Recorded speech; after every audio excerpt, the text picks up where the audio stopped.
بسم اللہ الرحمن الرحیم۔ کھڑے ہو کر پیشاب کرنا ایک فیشن بنا ہوا ہے۔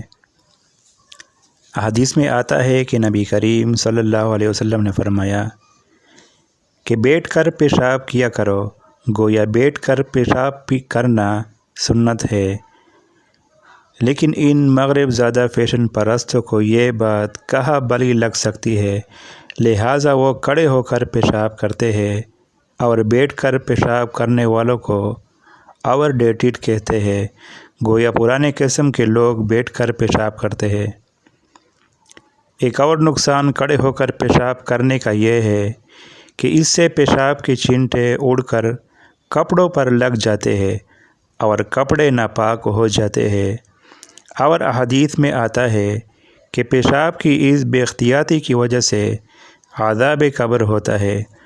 مسلم شریف کی حدیث میں لکھا ہے کہ ایک مرتبہ نبی کریم صلی اللہ علیہ وسلم کا دو قبر پر گزر ہوا تو نبی کریم صلی اللہ علیہ وسلم نے ارشاد فرمایا کہ ان دونوں کو عذاب قبر ہو رہا ہے، ایک کو لوگوں کی غیبت کرنے کی وجہ سے، دوسرے کو پیشاب سے احتیاط نہ کرنے کی وجہ سے۔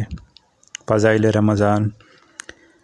افسوس ان منحوس فیشن پرستی نے لوگوں کو عذاب قبر میں مبتلا کر دیا ہے، لیکن یہ بات فیشن پرستوں کو سمجھ میں نہیں آ رہی ہے۔ بات چیت میں فیشن۔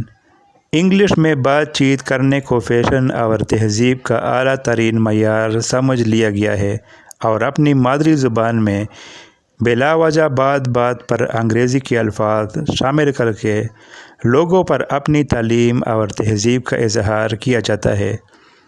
اس پر ایک لطیفہ یاد آیا۔ ایک صاحب نے دوسرے صاحب سے کہا، آپ اردو میں انگریزی کے الفاظ بہت بول دیتے ہیں۔ تو دوسرے صاحب نے فوراً جواب دیا، جی نہیں، میں تو اردو میں انگلش کے ورڈز بہت ہی کم یوز کرتا ہوں، یعنی میں اردو میں انگریزی کے الفاظ بہت کم استعمال کرتا ہوں۔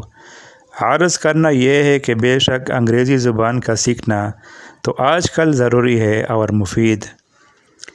دنیاوی لحاظ سے تو اس میں نفع ہے ہی، لیکن دین میں بھی اس کا فائدہ یقینی ہے، کیونکہ دین کی اشاعت میں اس سے بڑی مدد ملتی ہے۔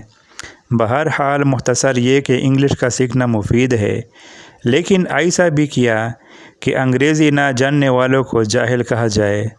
اس قسم کی سوچ کو فوراً ترک کرنا چاہیے۔ فلمی اداکاروں کی نقالی۔ سارے فساد کی جڑ دراصل سینما ہے۔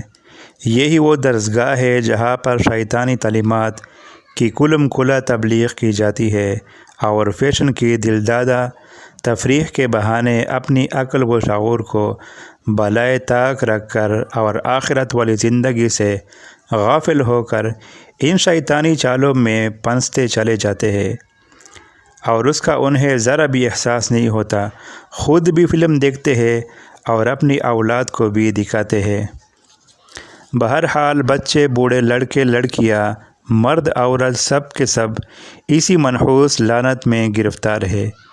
اس خبیث عادت کی وجہ سے سینکڑوں اور ہزاروں نقصانات ہو رہے ہیں۔ ان میں سے ایک یہ بھی ہے کہ فلمی اداکاروں کی وقت اور عظمت دلوں میں گھر کر رہی ہے، اور فلمی ستاروں کی نقالی کا شوق دن بدن بڑھتا جا رہا ہے۔ کوئی تو ان کی بات چیت کے سٹائل کو اپنا رہا ہے، تو کوئی ان کی چال ڈال اور پوشاک کی نقل اتار رہا ہے۔ بستر کی چائے کی فیشن۔ بعض فیشن پرست مسلمان صبح سویرے بستر پر لیٹے لیٹے بغیر منہ دھوئے چائے نوش فرماتے ہیں، اپنے بدبودار اور باسی منہ میں چائے کے گھونٹ لیتے ہیں۔ اس کا نام بیڈ ٹی رکھ لیا ہے۔ اگر غور کیا جائے تو یہ ایک انتہائی مکروہ اور کراہیت آمیز حرکت ہے، اور طبی اعتبار سے بھی سخت نقصان دہ ہے۔ مگر فیشن پرستی کے سامنے دینی تعلیمات اور طبی اصولوں کے کس کو پرواہ ہو سکتی ہے؟